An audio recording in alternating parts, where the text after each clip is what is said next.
اس وقت جو لوگ دنیا میں جہاد کر رہے ہیں، اگر آپ ان کی دستاویزات پڑھیں، ان کے فتاوا کا مطالعہ کریں تو وہ سورہ توبہ کی اسی آیت کو زیر بحث لاتے ہیں۔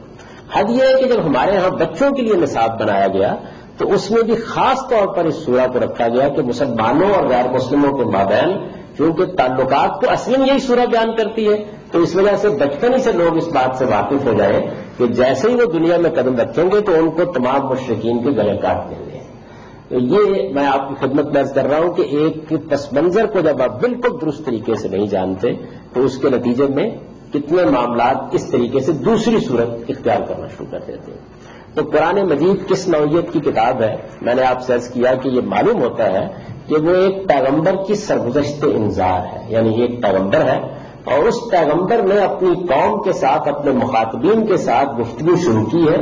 اس نے ایک خاص جگہ سے بات شروع کرنی ہے، ایک خاص جگہ تک پہنچانی ہے۔ یہ ساری کی ساری حدود قرآن مجید میں بیان کر دی گئی ہے، اس کو بڑی تفصیل کے ساتھ بیان کر دیا گیا ہے۔ اس قرآن مجید کے اس پہلو کو اگر اچھی طرح ہم سمجھ لیں تو میں آپ سے عرض کرتا ہوں کہ اس کے بعد وہ کتنے معاملات ہیں جو موجودہ زمانے میں مسلمانوں کے لیے بڑی حد تک خفت کا باعث بنے ہوئے ہیں اور جن میں صحیح نقطہ نظر کو سمجھنے اور سمجھانے میں بڑی دقتیں پیش آتی ہیں، وہ بہت آسانی کے ساتھ وہ ان کو اپریشیٹ کر سکتے ہیں۔ مثال کے طور پر یہ دیکھیے کہ ہمارے ہاں جو ارتداد کی سزا کا قانون ہے، یعنی اگر کوئی آدمی اللہ تعالیٰ کے دین کو چھوڑ دیتا ہے تو عام ہمارے ہاں تصور یہ ہے کہ اس کو موت کی سزا دے دی جائے گی۔ ظاہر ہے کہ یہ ایک ایسی چیز ہے کہ جو جب ہم اپنے تہذیبی غلبے میں کھڑے تھے تو شاید کوئی بڑے سوالات پیدا نہیں کرتی تھی، لیکن موجودہ زمانے میں اس میں بہت سے سوالات پیدا ہو جاتے ہیں۔ یہ معلوم ہوتا ہے کہ اچھا کیا اس دنیا کے اندر انسان کو یہ آزادی حاصل نہیں ہے کہ وہ جو دین چاہے اختیار کر لے؟ کیا ہمارے ہاں اگر کوئی آدمی ایک مرتبہ دین کو اختیار کر لے گا تو پھر اس کے لیے غور و خوض کا دروازہ بند کر دینا لازم ہو جائے گا؟ کیا دنیا ہی میں جزا و سزا کا حق انسانوں کو دے دیا گیا ہے؟ ایسے بہت سے سوالات جو ہیں وہ اس کے نتیجے میں پیدا ہو جاتے ہیں۔ لیکن جب آپ اس کو اسی سارے پس منظر میں رکھ کے دیکھتے ہیں تو معلوم ہوتا ہے کہ اس قانون کا کوئی تعلق در حقیقت مسلمانوں کے موجودہ معاشرے، موجودہ حکمرانوں، موجودہ عدالتوں یا ان کے موجودہ افراد کے ساتھ نہیں ہے اور بالکل دوسری نوعیت سے ہمارے سامنے بعض حقائق نمودار ہونا شروع ہو جاتے ہیں۔ تو قرآن مجید پیغمبر کی سرگزشت انذار ہے، یہ اس کا موضوع ہے۔ اس کے اندر اس کو رکھ کے پہلے دیکھا جائے گا، جس طرح میں نے آپ سے عرض کیا، پھر یہ سمجھا جائے گا کہ اس کے پیغام کا آفاقی پہلو کیا ہے، یعنی وہ کیا چیز ہے جو وہاں سے اٹھ کر پھر ہم تک پہنچتی ہے اور آ کر پھر ہمارے پورے زندگی کے احوال کا احاطہ کر لیتی ہے۔ قرآن کی اس نوعیت کو جاننے کے بعد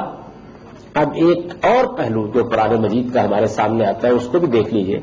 اور وہ یہ ہے کہ جس طرح میں نے اس کی تاریخ آپ کے سامنے بیان کی تو پورا کا پورا قرآن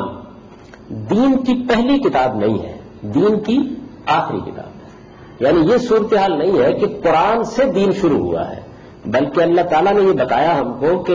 میں نے اپنی ہدایت فطرت میں رکھی، پھر آدم علیہ السلام کے ذریعے سے انسانوں کو دینا شروع کی، پھر پے در پے انبیاء آئے، پھر میں نے کتابیں نازل کی اور پھر اس کے بعد آخر میں محمد الرسول اللہ صلی اللہ علیہ وسلم کی بعثت ہوئی، ان پر قرآن نازل کیا گیا۔ تو اس اعتبار سے قرآن مجید گویا دین کی آخری کتاب کی حیثیت اختیار کر لیتا ہے۔ جب وہ دین کی آخری کتاب ہے تو آپ دیکھیے اس کے کچھ فطری نتائج نکلتے ہیں۔ جو دین پہلے سے موجود ہے، اس کے مخاطبین اس سے واقف ہیں، اس پر عمل پیرا ہیں، اس کو جانتے ہیں، وہ اس کی تفصیل نہیں کرے گا، یعنی اس کا لازمی نتیجہ یہ نکلتا ہے۔ آج اگر مثال کے طور پر یہاں اللہ کی کوئی کتاب نازل ہوتی ہے تو وہ یہ لوگوں کو نہیں بتائے گی کہ نماز پڑھنے کا طریقہ کیا ہے، لوگوں کو یہ نہیں بتائے گی کہ زکوٰۃ کی شرح کیا ہے، لوگوں کو یہ نہیں بتائے گی کہ حج کرنے کے مناسک کیا ہے۔ وہ اس ساری چیزوں کے معاملے میں صرف اتنی مداخلت کرے گی جہاں کوئی غلطی ہو رہی ہے، کسی بات کو سمجھنے میں لوگوں نے غلطی کھائی ہے یا اپنی طرف سے کوئی چیز ان میں داخل کر دی ہے، صرف وہاں مداخلت کرے گی۔ یہ بڑا فطری نتیجہ ہے اس کا۔ اب اگر آپ قرآن مجید کو ابتدا سمجھ کے اس کا مطالعہ کرنا شروع کر دیتے ہیں تو آپ اس حیرت انگیز صورتحال سے دوچار ہوتے ہیں کہ وہ یہ کہے گا نماز کا اہتمام کرو، تفصیلات نہیں بتائے گا۔ وہ یہ کہے گا کہ حج میں یہ مسئلے پیدا ہو گئے ہیں، لیکن بحثیت مجموعی حج کے مناسک پر کوئی گفتگو نہیں کرے گا۔ وہ زکوٰۃ کے معاملے میں جگہ جگہ تاکید کرے گا لیکن اس کی تفصیلات نہیں بتائے گا۔ تو آپ اگر اس کو پہلی کتاب سمجھتے ہیں اور یہ خیال کرتے ہیں کہ آج پہلی مرتبہ اللہ تعالیٰ نے ہم کو یہ بتانا شروع کیا ہے کہ یہ میرا دین ہے، اس میں تمہیں یہ احکام دیے گئے ہیں، ان پر تم نے عمل پیرا ہونا ہے، تو نوعیت بالکل اور ہوگی۔ اور اگر آپ یہ سمجھتے ہیں اور اس حقیقت سے واقف ہیں کہ قرآن مجید ایک خاص پس منظر میں کھڑا ہے، اس میں پہلے سے لوگ نماز پڑھ رہے ہیں، روزہ رکھ رہے ہیں، حج کر رہے ہیں، زکوٰۃ دے رہے ہیں اور صدیوں سے دے رہے ہیں، اس میں کہیں کہیں غلطی ہو گئی ہے، کسی جگہ کوئی بدعت انہوں نے داخل کر دی ہے، اور اب قرآن مجید صرف اس کی اصلاح کر رہا ہے یا اس عمل کو جاری رکھنے کی تاکید کر رہا ہے۔ جس طرح کہ اب ہمارا ایک عالم گفتگو کرتا ہے تو یہ کہتا ہے کہ لوگوں نماز کا اہتمام کرو، یہ ضروری نہیں کہ ہر موقع کے اوپر وہ نماز کی تفصیلات بیان کریں، کوئی سوال پیدا ہوتا ہے تو اس کا جواب دے دیتا ہے، اگر کسی جگہ کوئی غلطی ہے تو اس کے بارے میں متنبع کر دیتا ہے۔ تو قرآن مجید کو جب اس پس منظر میں دیکھا جاتا ہے تو پھر اس کے بعد یہ معلوم ہو جاتا ہے کہ قرآن مجید میں ان احکام کو اس اجمال کے ساتھ، اس اختصار کے ساتھ دینے کی وجہ کیا ہے۔ لیکن اگر ایسا نہ ہو تو دیکھیے پھر اس کے بعد کیا ہوتا ہے۔ چنانچہ بہت سے لوگ ہیں جنہوں نے موجودہ زمانے میں یہ کیا کہ قرآن مجید کو موضوع بنا کر یہ جاننے کی کوشش کی کہ نماز کیسے پڑھی جائے، قرآن مجید کو ماخذ بنا کر یہ جاننے کی کوشش کی کہ زکوٰۃ کیسے دی جائے، روزہ کیسے رکھا جائے، اور پھر جب قرآن مجید نے ان کی رہنمائی کرنے سے انکار کر دیا اور انکار کرنا ہی چاہیے تھا تو اتنا انتشار پیدا ہوا اور ایسی ایسی آراء سامنے آئی کہ مسلمانوں کے مجموعی عمل نے ان کی کم و بیش تردید کر کے ان کو اٹھا کر پھینک دیا، وہ جگہ نہیں پا سکی لیکن لوگوں کے سامنے کچھ سوالات پیدا کر کے ختم ہو گئی۔ تو قرآن مجید کا یہ جو دوسرا پہلو ہے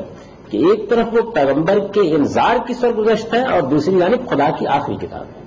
یعنی اللہ تعالیٰ نے ایک لمبے عرصے تک انسانوں کو جو ہدایت دی ہے وہ اس ہدایت کے پس منظر میں نازل ہوئی ہے۔ پہلی مرتبہ اللہ تعالیٰ کا کلام نہیں ہے جو آپ کے سامنے آ گیا ہے، اور پہلی مرتبہ اللہ کی ہدایت نہیں ہے جو آپ کے سامنے آ گئی ہے۔ چنانچہ قانون میں بھی، ضابطے میں بھی، حکمت کی بحثوں میں بھی جگہ جگہ وہ تورات کا حوالہ دے دے گی، وہ انجیل کا حوالہ دے دے گی، وہ آپ کو قدیم انبیاء علیہ السلام کی تعلیمات کا خلاصہ سے بیان کر کے اشارہ کر دے گی، اور اگر آپ اس کے پس منظر سے پوری طرح واقف نہیں ہیں تو یہ خیال کریں گے کہ بات کی تفصیل نہیں ہوئی، درحال کہ اس کے نزدیک بالکل مفصل ہوتی۔ قرآن مجید کے اس موضوع کو اور پھر اس کے بعد اس کی اس تاریخی حیثیت کو اگر آپ سامنے رکھیں تو پھر اس کے بعد ہم اس مقام پر آ کر کھڑے ہو جاتے ہیں کہ اب یہ کتاب جس طریقے سے ہم کو ملی ہے اس کی کیا تاریخ بنتی ہے۔ قرآن سے یہ معلوم ہوتا ہے کہ رسول اللہ صلی اللہ علیہ وسلم پر یہ وقتاً فوقتاً نازل ہوتی رہی، اور چونکہ ایک پیغمبر کے انذار کی سرگزشت ہے اس لیے ظاہر ہے کہ جب نازل ہوئی ہے تو اس موقع کے اوپر حالات کے لحاظ سے، مخاطبین کے لحاظ سے مختلف خطبات نازل کیے گئے ہیں۔ قرآن مجید کی ساری صورتوں کی نوعیت کم و بیش یہی ہے، اسی طریقے سے وہ نازل ہوئی ہے، اور یہ بات معلوم ہو جاتی ہے تاریخی روایات سے بھی کہ رسول اللہ صلی اللہ علیہ وسلم نہ صرف یہ کہ اس کو بہت اہتمام سے لکھواتے تھے بلکہ یہ بات بھی بتا دیتے تھے کہ اب اس کی آخری ترتیب کے لحاظ سے اس کو کس جگہ رکھنا ہے، قرآن کا یہ حصہ کہاں ہوگا، یہ سورہ کہاں ہوگی۔ یہ کام ایک تدریج کے ساتھ حضور کی زندگی میں ہوتا رہا۔ آخری سال میں جب قرآن مجید پایہ تکمیل کو پہنچ گیا اور اس کو ایک نئی ترتیب دے دی گئی، یہ ترتیب وہ نہیں ہے جس پر قرآن نازل ہوا تھا، ایک نئی ترتیب اس کو دے دی گئی۔